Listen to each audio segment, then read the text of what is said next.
Mes chers frères et sœurs, chers amis, bonjour à toutes et à tous. Salut. Voilà, je vois que le mauvais temps, ça n'a pas entamé la bonne humeur de certains d'entre nous. Et je prie que ce soit vraiment un grand soleil qui brille dans notre cœur. Hein. Bon, spéciale dédicace à Sœur Philippe, loin là-bas en Amérique. Hier, justement, il y avait, je sais pas, j'ai l'impression qu'il y avait beaucoup de gens qui étaient un peu déprimés par le mauvais temps, ou je sais pas ce qui s'est passé. Et il y a eu pas mal d'échanges de messages à ce sujet. Et voilà, c'est vraiment un encouragement de toujours se souvenir que le Seigneur, il est là présent dans notre cœur. Et que sa présence, finalement, elle ne doit pas régner simplement sur nos émotions, sur notre humeur. Mais sa présence doit aussi régner sur nos pensées. Et c'est ce message-là, cette idée-là que je voudrais qu'on puisse partager ce matin. Je vais vous demander d'ouvrir vos Bibles dans la deuxième épître aux Corinthiens, au chapitre 10.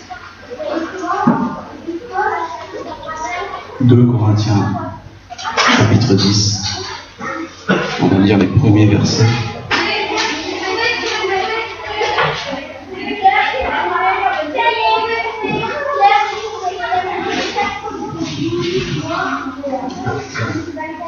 On va lire donc 2 Corinthiens chapitre 10.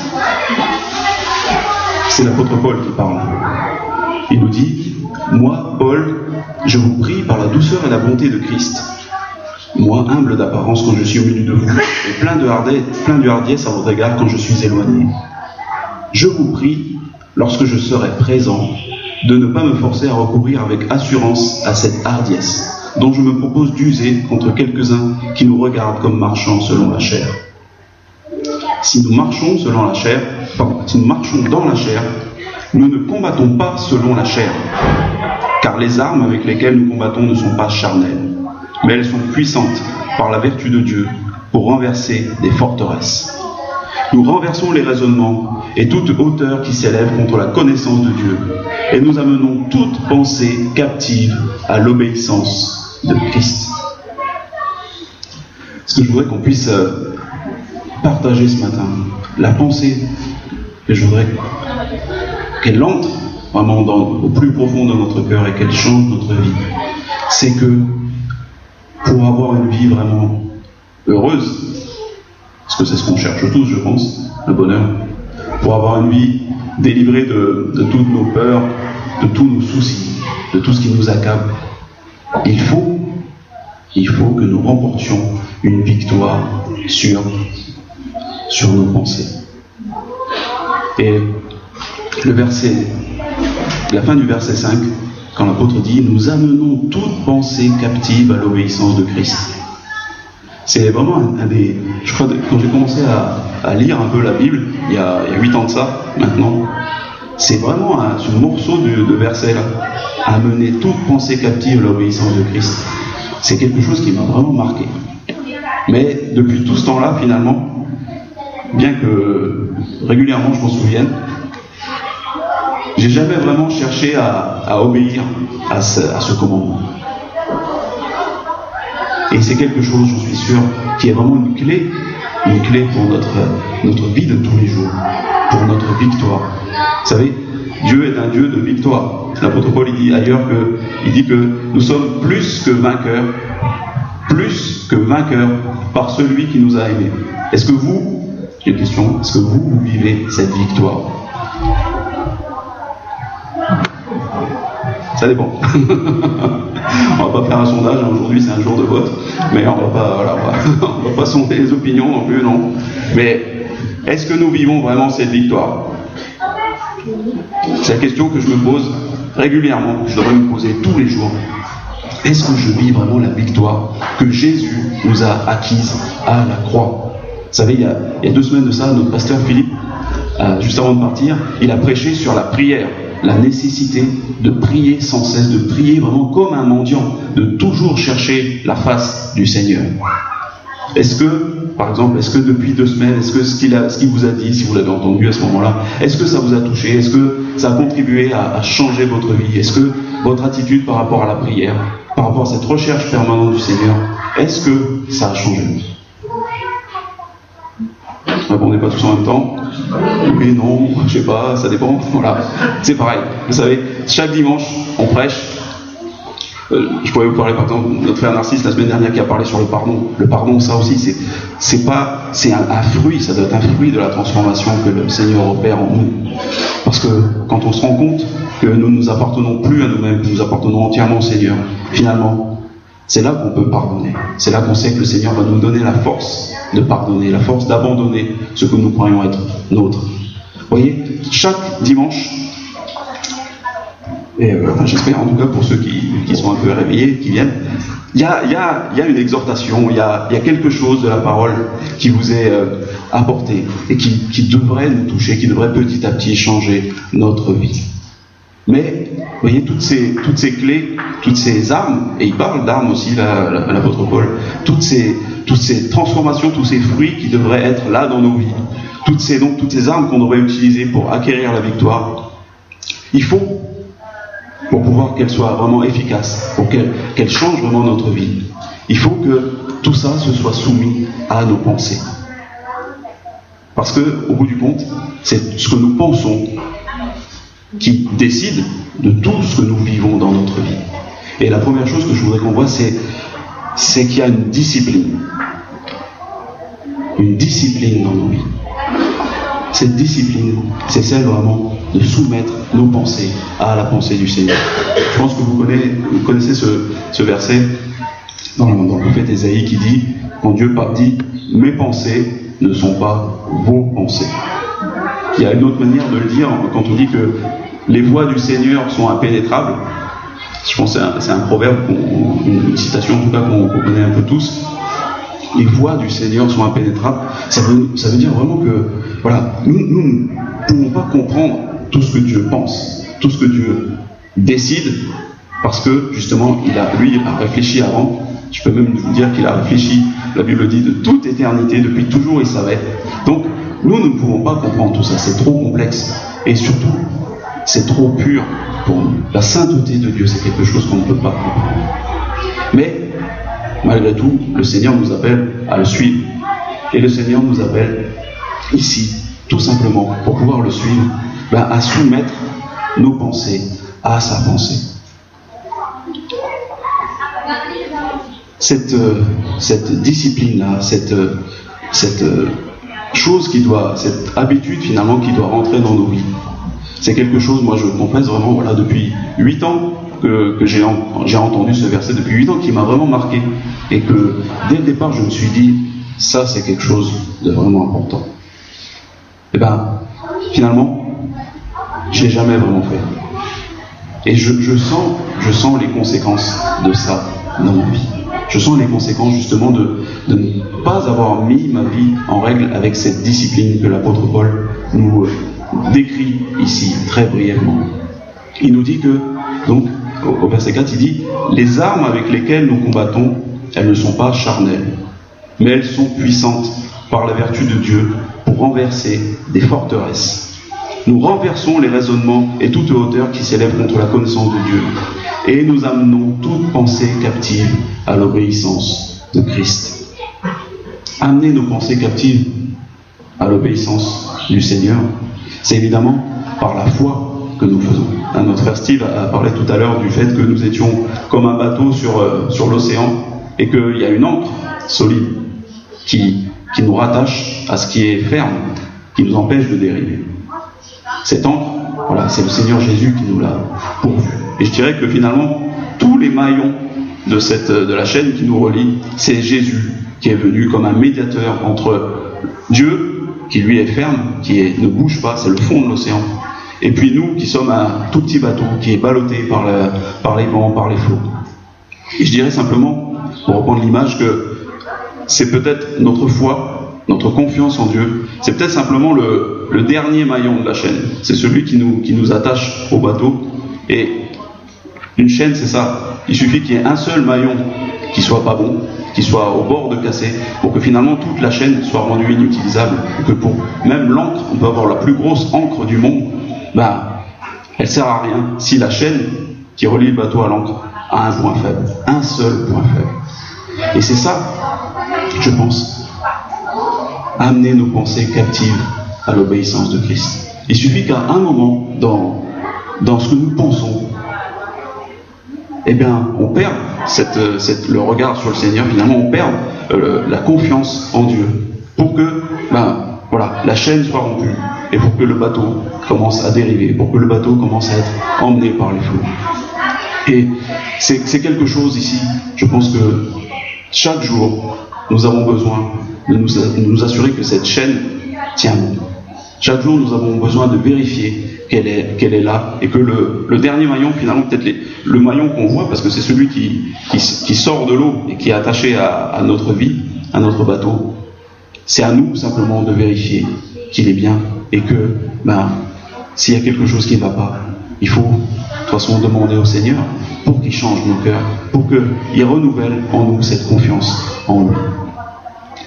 Notre frère Steve a parlé de l'Épître aux Hébreux, et ça tombe bien parce que, pour ceux qui ne sont pas au courant, depuis plus d'1 an et demi maintenant, on étudie l'Épître aux Hébreux tous les mercredis. Et je pense que on arrive bientôt à la fin, mais c'est un peu long, mais on est très loin, je crois, des records du monde où il y a des pasteurs, des enseignants qui étudient un livre de la Bible pendant des années et des années. Je crois qu'il y a des émissions à la radio en Amérique où il y a un pasteur, il me semble, il a passé 10 ans rien que sur l'évangile de Matthieu, enfin des choses, voilà, donc on descend vraiment en profondeur. Et nous, on descend peut-être pas autant en profondeur, c'est certain. Mais il faut prendre le temps, justement, dans la parole, de comprendre pourquoi le Seigneur nous dit telle ou telle chose et comment il en est arrivé à nous dire ces choses-là.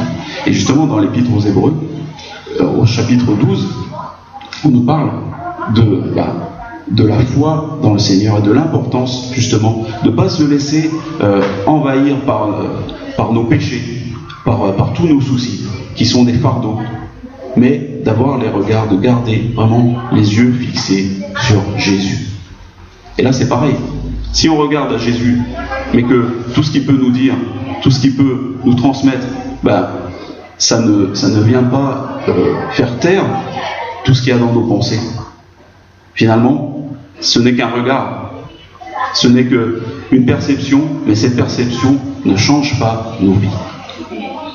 Or, nous savons, je pense que tous ici, nous comprenons bien que finalement, les perceptions que nous avons, elles influencent nos pensées, et que nos pensées, elles influencent tous nos actes. Et avant, quand je travaillais à Goro, il y avait un monsieur qui venait du Canada, un consultant, qui était venu justement pour faire les dossiers, pour obtenir les autorisations, les permis pour pouvoir construire l'usine, construire la mine et tout ça. Et puis, je pense que si vous avez écouté les nouvelles ces derniers temps, il y a encore beaucoup de problèmes. Et ce consultant nous disait, là, le dossier qu'on va faire, ce qu'on va remettre, il faut que ce soit accepté par les autorités, par les politiques qui vont juger ce dossier et puis qui vont nous donner ou pas les permis. Et il nous disait, l'important c'est la perception. Et il disait, leur perception, c'est notre réalité à nous. Et ça c'est vrai, voilà, ça c'est vrai à tous les niveaux. Et finalement, il suffit de peu de choses, juste des impressions peut-être, pour pouvoir influencer nos jugements et pour pouvoir diriger notre vie d'une manière ou d'une autre. On le voit aussi tout bêtement, vous savez, tous les jours dans tout ce qu'on consomme, dans tout ce qu'on achète. Par exemple, s'il y a un fabricant de bonbons il peut faire les meilleurs bonbons du monde. Si le paquet qui contient les bonbons, il est pas beau, il est gris, il est marron, c'est des couleurs qui sont pas attrayantes, des choses comme ça, ces bonbons, ils vont pas se vendre. Ils vont très peu se vendre, et finalement, la perception des gens, ça va devenir sa réalité à lui, qui va faire faillite. Juste une affaire de perception. Parce que les perceptions, elles contrôlent nos pensées. Et nos pensées, ensuite, évidemment, contrôlent nos actes. Ici, dans le texte dont on parle, c'est ça le problème. L'apôtre Paul, dans l'église de Corinthe, à ce moment-là, il est parti, il a quitté cette église alors qu'il est resté plus d'1 an et demi. Et puis, pendant qu'il n'est pas là, d'autres enseignants, soi-disant de la parole de Dieu, sont venus. Et puis ils ont cassé tout ce que Paul avait fait. Et surtout, ils ont cassé, on peut dire, son image.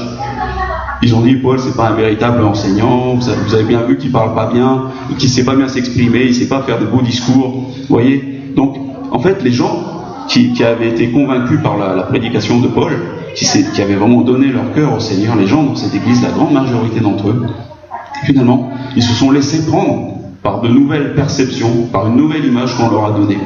Et ils étaient prêts à suivre, finalement, un enseignement qui était faux. Leur pensée, qui avait été à un moment vraiment captée par la parole de Dieu, par tout ce que Paul avait pu dire, captée même aussi par les signes, par les prodiges, par tout ce qui s'était passé, toute la puissance vraiment qui avait été déployée pendant la présence de Paul ici, tout ça finalement ça a été balayé petit à petit par de beaux discours, par de beaux raisonnements et de nouvelles pensées qui ne sont pas soumises au Seigneur, ont été implantées en eux et finalement ont guidé leur vie et ont fait qu'ils ont commencé vraiment à se détourner de tout ce que Paul leur a dit. Et là, quand Paul écrit ce qu'on appelle la deuxième lettre aux Corinthiens, mais en fait qui doit être probablement la quatrième, il y en a 3 autres, dont une seule qui a été retrouvée, c'est la première épître aux Corinthiens, et la dernière, donc la quatrième probablement, c'est celle-là qu'on appelle la deuxième. Il a écrit plusieurs fois, et c'est pour ça qu'on lit au début qu'il nous parle que s'il revient à Corinthe, il va certainement être obligé de parler franchement à ceux qui continuent à croire à ces fausses doctrines, à semer le trouble dans l'Église, et qui va être obligé d'user de discipline contre eux. Et il ne peut pas faire ça. Lui, ce qu'il veut véritablement, c'est que la douceur et la bonté de Christ puissent changer nos cœurs et puissent faire que tous ceux qui se sont révoltés, tous ceux qui croient n'importe quoi, et tous ceux qui colportent les faux bruits, les médisances, que tout cela puisse véritablement se repentir. Mais ici, donc, simplement, c'est que cette discipline-là, de toujours amener leur pensée à l'obéissance de ce que le Seigneur leur dit, à l'obéissance de la parole de Dieu, à l'obéissance de ce que les apôtres, les évangélistes leur ont dit. Cette discipline-là, elle a été perdue dans leur vie. Je voudrais vraiment, ici, qu'on puisse s'examiner nous-mêmes, tout simplement, chacun pour soi évidemment, qu'on puisse voir, se rendre compte, est-ce que dans nos vies, vraiment, est-ce que c'est la parole de Dieu qui nous dirige? Est-ce que c'est ce que nous avons pu partager dans les réunions, même dans les réunions de prière aussi, tout ce que nous avons pu entendre, tout ce que nous avons pu voir, tous les exaucements que nous avons reçus de nos prières, ou les témoignages qu'on a vus, d'autres exaucements. Est-ce que c'est toutes ces choses-là, toutes ces pensées-là qui dirigent notre vie? Ou bien est-ce que c'est nos perceptions? Est-ce que c'est ce qui nous arrive à tel ou tel moment qui va nous faire croire, tout simplement, que Dieu n'est plus là, Dieu n'est plus présent, ou on n'a pas bien obéi, alors il nous punit, ou alors vous voyez, telle ou telle autre chose qui va nous effrayer et qui va nous amener petit à petit à douter de la douceur et de la bonté de Christ, à douter de sa présence dans nos vies, et même, au bout du compte, parce que ça revient à ça, à douter de notre salut. Je vous demande ici simplement de regarder en vous-même. Est-ce que vos pensées sont captives de l'obéissance de Christ? Moi je vois, franchement, non, la plupart de mes pensées, elles ne sont pas captives. Je pense d'abord justement à ce que j'ai, moi, je pense d'abord à ce que je vois, moi, à ce que j'entends, et ensuite la parole de Dieu revient. Mais c'est une lutte incessante pour que la parole puisse finalement dominer sur mes pensées et puisse me calmer, puisse vraiment apaiser toutes mes craintes et puisse me montrer simplement, voilà, le Seigneur est là, il est là pour toujours. Il a élu domicile par son esprit dans mon cœur et il ne m'abandonnera jamais. Ici, vraiment, ce matin, je prie pour ceux et celles parmi nous qui n'ont pas fait ce pas de foi, qui n'ont pas véritablement donné leur cœur au Seigneur. Je prie qu'ils puissent le faire, qu'ils puissent ne pas douter que Dieu est bon et que Dieu vraiment veut les délivrer de tout ce qui les oppresse, de tout ce qui leur fait du mal, de tout ce qui est du péché. Et pour nous, qui avons fait ce pas de foi, je prie vraiment que nous n'oublions pas ce que nous avons fait et que nous reproduisions encore et encore chaque jour dans nos vies pour apaiser toutes nos pensées, pour apaiser toutes ces voix, toutes ces visions que nous avons, toutes ces idées qui remplissent nos têtes sans arrêt et qui nous empêchent de voir le Seigneur tel qu'il est. Vous savez, il y a un exemple dans la Bible de cette obéissance-là. Et ça, je ne sais pas si l'apôtre Paul avait ça à l'esprit quand il a dit que on peut, par les armes que Dieu nous donne, on peut renverser des forteresses. Mais il y a une histoire, c'est celle de la prise de Jéricho. Et justement, on en parle aussi d'un moment dans l'Épître aux Hébreux. Parce que Dieu a demandé quelque chose de spécial à son peuple. Vous savez, Jéricho, c'est la première ville, quand ils ont traversé le fleuve du Jourdain, quand tout le peuple, toute la multitude, tous ces centaines de milliers de personnes sont rentrées pour la première fois, vraiment mis le pied dans le pays promis. La première ville qui était devant eux, et qu'il fallait détruire, parce que c'est une ville fortifiée, c'était la ville de Jéricho. Et Jéricho, c'était pas une très grande ville, mais c'était une ville vraiment une forteresse, véritablement une forteresse. Et en plus, elle était au sommet d'un promontoire, donc elle était vraiment très difficile à prendre. Et Dieu leur a dit à son peuple quelque chose de très curieux. C'est dans Josué au chapitre 6, si vous voulez, vous pouvez l'ouvrir au Bible. Mais je lis, il dit, donc, Jéricho était fermé et barricadé devant les enfants d'Israël. Personne ne sortait et personne n'entrait. L'Éternel dit à Josué, « Vois, je livre entre tes mains Jéricho et son roi, ses vaillants soldats. Faites le tour de la ville, vous tous les hommes de guerre, faites une fois le tour de la ville. Tu feras ainsi pendant 6 jours. 7 sacrificateurs porteront devant l'arche 7 trompettes retentissantes. Le 7e jour, vous ferez 7 fois le tour de la ville, et les sacrificateurs sonneront des trompettes. Quand ils sonneront de la corne retentissante, quand vous entendrez le son de la trompette, tout le peuple poussera d'un grand cri. Alors la muraille de la ville s'écroulera, et le peuple montera, chacun devant soi. » Ce qui est vraiment surprenant dans cette histoire, c'est que Dieu, il ne demande pas à son peuple d'agir de la manière normale. Normalement, je ne sais pas si vous avez déjà vu des films sur le Moyen-Âge ou des choses comme ça, quand il y a des châteaux forts, et puis d'autres films, il y a des péplums, quand il y a une forteresse comme ça, avec des grands murs, et puis qu'il y a des assaillants qui veulent prendre la ville, normalement c'est toute une affaire.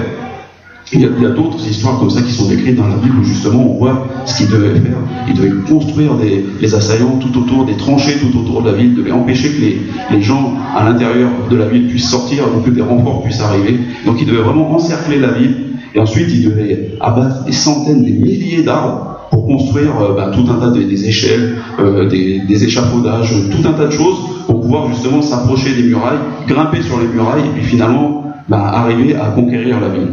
Donc tout ça c'est un énorme travail, ça prend bien souvent ça prend des mois, même des années, et d'ailleurs la plupart du temps en fait c'était qu'au bout d'un moment dans la ville il n'y avait plus à boire, il n'y avait plus à manger, tout le monde mourait de faim, et puis ils finissaient par se rendre. En général c'était comme ça que ça se termine. Mais voilà, il y a tout un tas de choses que normalement le peuple aurait dû faire pour conquérir cette ville de Jéricho. Et ça aurait été très difficile, certainement ça aurait pris des mois, des années. Il y aurait eu certainement des milliers de morts du côté du peuple d'Israël avant qu'ils puissent rentrer dans la ville et qu'ils puissent la conquérir totalement. Et Dieu ici, il demande quelque chose de complètement fou. Il leur dit simplement, vous allez faire le tour pendant 6 jours. Une fois par jour, vous allez faire le tour de la ville. En portant l'arche, donc de l'Alliance, le coffre où il y a les tableaux de la loi, et puis avec 7 sacrificateurs qui vont avoir 7 trompettes. Voilà. Et donc l'arche sera au milieu, et devant et derrière, il y aura tous les soldats, et puis ils vont faire tout le tour de la ville, une fois. faire le tour de Jéricho, ça doit, bon, c'est quand même, je veux dire, même si la ville est petite, il faut faire le tour assez loin, d'accord? Pour pas se risquer de prendre des flèches, pour pas qu'ils se fassent bombarder, donc il faut quand même une bonne distance. Donc faire le tour de Jéricho, ça doit faire peut-être un trajet de à peu près 3, 4, peut-être 5 km. Bon, 5 km, en marchant bien, bon, comme ils sont très nombreux, tout ça, ils marchent pas très vite, mais ça doit prendre peut-être 3 quarts d'heure, 1 heure. Okay, donc finalement, toute la journée, ils n'ont rien d'autre à faire, pour 3 quarts d'heure, 1 heure, que de se rassembler, de faire le tour de la ville, s'arrêter, et puis bon, se disperser. Et le lendemain, ils recommencent. Bon. Et le 7e jour, là, il faut faire le tour 7 fois de la ville. Donc, faire 7 fois cette distance-là, ça doit bien prendre à peu près peut-être 5 heures, quelque chose comme ça. Donc il y a plus de la moitié de la journée qui est occupée à tourner autour de la ville. D'accord? C'est ce que Dieu demande. Et ensuite, il leur demande de croire que quand ils auront fait 7 fois le tour, quand les 7 sacrificateurs vont sonner les trompettes, tout le monde va se mettre à crier, et là, les murailles de la ville vont s'écrouler. Ça, c'est... Donc, quand l'apôtre Paul parle de forteresses qui sont renversées, c'est un exemple de forteresse qui a été renversée, selon ce que la parole de Dieu a dit. D'accord? Mais pour en arriver là, il a fallu que pendant 7 jours, des centaines de milliers d'hommes, de tout le peuple d'Israël, tous les soldats, ils persévèrent à croire que ce qu'ils faisaient, ça allait servir à quelque chose. Simplement faire une fois le tour de la ville, s'arrêter et attendre le lendemain. Et la dernière fois, le dernier jour, passer plus de la moitié de la journée à tourner autour de la ville. Il fallait croire vraiment que Dieu allait faire quelque chose, quoi. C'est une épreuve, finalement, pour leur foi, de faire ça. Parce qu'ils devaient se dire, mais attends, on est en train de perdre du temps, là. Déjà que si ça se trouve, ça va prendre des mois pour conquérir la ville, mais si maintenant on perd déjà une semaine bêtement à tourner autour de la ville pour rien, là je veux dire, on passe pour je sais pas pourquoi, quoi. Je pense que les gens dans la ville de Jéricho, ils devaient se demander un peu si ça tournait bien rond là-dedans. Mais il y avait vraiment c'est vraiment quelque chose qui semble absurde, quoi, ce que Dieu leur demande. D'autant plus que les gens de Jéricho, eux, c'est pareil. Ils savent que Dieu est avec eux. Ils savent que Dieu, c'est ce Dieu puissant qui a frappé l'Égypte et qui a frappé bien d'autres peuples avant qu'ils en arrivent là. Ils le savent véritablement. C'est dit au chapitre 2, dont je suis. Mais malgré tout, ils veulent quand même combattre. Ils veulent vraiment montrer leur valeur. Ils veulent montrer que ce sont des hommes. Vous savez, ils ont l'esprit de Babel.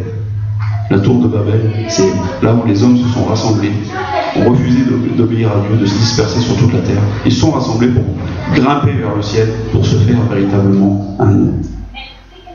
Cette forteresse-là de Jéricho, c'est vraiment comme nos pensées à nous, nos pensées qui refusent de se soumettre au Seigneur. Nous savons tous, je pense, que Dieu est tout-puissant, que Dieu peut toutes choses, que Dieu, vraiment, Dieu est bon, il ne veut pas de mal. Alors, il n'y a aucune raison de ne pas lui obéir, il n'y a aucune raison de ne pas le suivre. Pourtant, là, ici, il y a des idées qui nous disent non, on ne va pas obéir. Il faut tenir, il faut résister. Parce qu'on est un homme, on est une femme. Nous ne sommes pas soumis à Dieu. Nous n'avons aucune raison de nous soumettre à lui. Et le Seigneur, lui, pendant ce temps-là, demande à cette vie nouvelle qu'il a mis en nous, cet esprit nouveau qu'il a mis en nous, de lui faire confiance, d'attendre, d'obéir. Et c'est lui qui va donner, le Seigneur, c'est lui qui va donner la victoire. Il a donné la victoire ici à Jéricho, alors qu'ils ont fait pendant une semaine quelque chose de vraiment d'absurde. En plus, surtout le dernier jour, finalement perdre la moitié de la journée à tourner, ils se fatiguent pour rien. En général, c'est pas comme ça qu'on fait, quoi. Donc, si on veut attaquer, bon, ben, voilà, on va rassembler tout le monde, on va bien les chefs, ils vont bien les encourager, les gonfler à bloc, ils vont certainement leur donner à boire pour qu'ils aient du courage, et puis voilà, quand tout le monde sera bien chaud, on va attaquer, puis on verra bien ce qui va se passer. Non, c'est pas comme ça que le Seigneur a dit.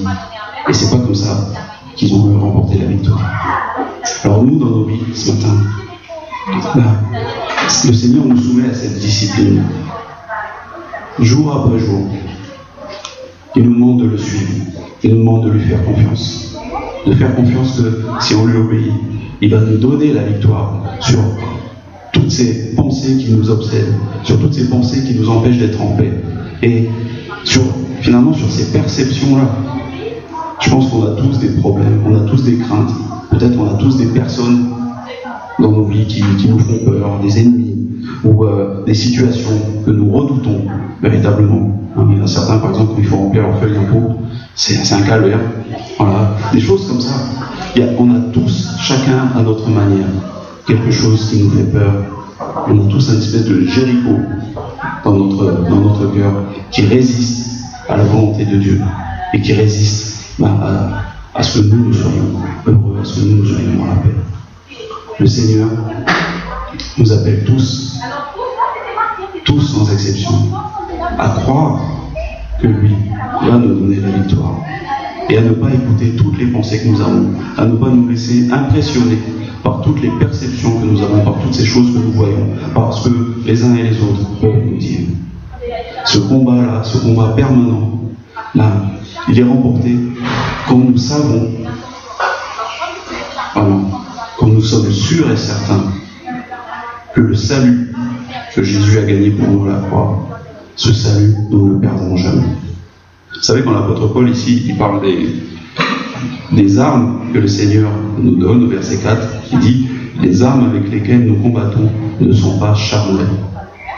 Est-ce que ça vous fait penser à quelque chose? Les armes que le Seigneur nous donne. Oui, Éphésiens 6, voilà. Qui connaît toutes les armes qui sont citées dans Éphésiens 6? Ouais. Ouais. Et j'ai entendu le casque. Et c'est quel casque? Le casque du salut. D'accord? Le casque, ça protège la tête. D'accord? Qu'est-ce qu'il y a dans nos têtes? Nos pensées. Qu'est-ce qui doit protéger nos pensées de l'ennemi? Le salut. Le salut. Parce que l'ennemi va attaquer toujours pour nous faire croire que Dieu, finalement, oui, peut-être qu'il t'a délivré, peut-être qu'il est intervenu dans ta vie, mais maintenant c'est fini, c'est à toi de te débrouiller tout seul. Tu ne peux pas toujours demander à Dieu, tu ne peux pas toujours aller vers lui, pleurer vers lui. Hein. Quand on fait ça, on va échouer, parce qu'on n'est plus avec le Seigneur.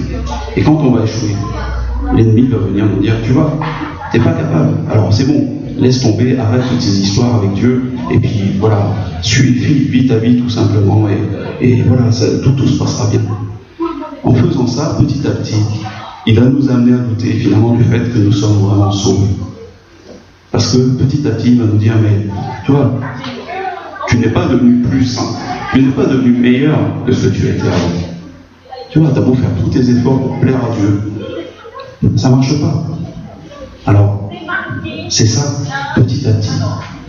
La pensée que nous sommes sauvés, la pensée que Dieu nous aime et qu'il ne nous abandonnera jamais, cette pensée-là, elle s'estompe, elle disparaît, jusqu'à ce que finalement ce soit à nouveau la chair, ce soit à nouveau toutes nos méthodes, toutes nos pensées, nos autres pensées qui viennent prendre la place et qui viennent diriger notre vie.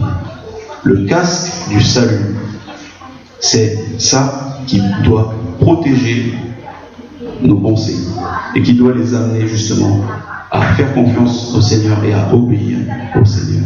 Le casque du salut, c'est peut-être, je ne dis pas que c'est l'élément le plus important, mais en tout cas, la tête c'est quand même quelque chose de très important dans nos vies.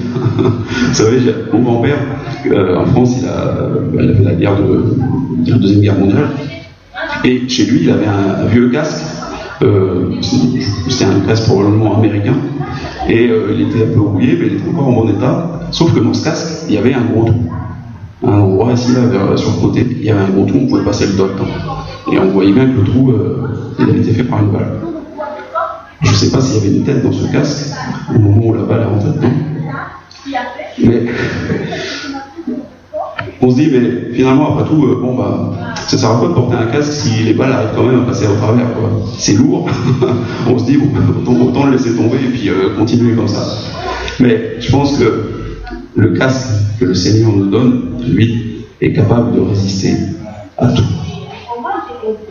C'est pas juste un bout de ferraille. C'est vraiment la vie de Jésus qui a été donnée pour nous. Et en échange, lui nous a donné la vie éternelle. C'est ça, c'est cette pensée-là. Le Seigneur nous a tout donné. Et nous n'avons rien à craindre parce que personne ne pourra le reprendre. C'est cette pensée-là qui devrait être vraiment présente dans nos vies. Et vous voyez, quand quelqu'un nous déteste, quand quelqu'un nous fait des ennuis, quand nous-mêmes nous doutons, nous devons être sûrs et certains que lui, Dieu, nous aime, que lui, Dieu, ne nous cherche pas dans nous, que le Seigneur, lui, veut nous délivrer. Pourquoi ? Parce que s'il a donné Jésus, c'est pas pour nous abandonner ensuite. Le casque du salut, c'est ça, c'est avoir cette certitude-là que si nous suivons le Seigneur, l'ennemi ne pourra pas entrer dans nos pensées pour y enlever justement cette idée-là, cette certitude-là que notre salut nous est acquis pour toujours. Le casque du salut, je pense que c'est quelque chose que nous devrions avoir toujours à la tête, évidemment, mais une pensée que nous devrions toujours avoir ici. Souvenons-nous de ça. C'est fondamental. Ce que le Seigneur a donné, il ne le reprendra pas. Nous pouvons être infidèles, nous pouvons être rebelles, il nous corrigera. Ça, c'est ce qu'on voit aussi dans l'Épître aux Hébreux, dans la suite du chapitre 12.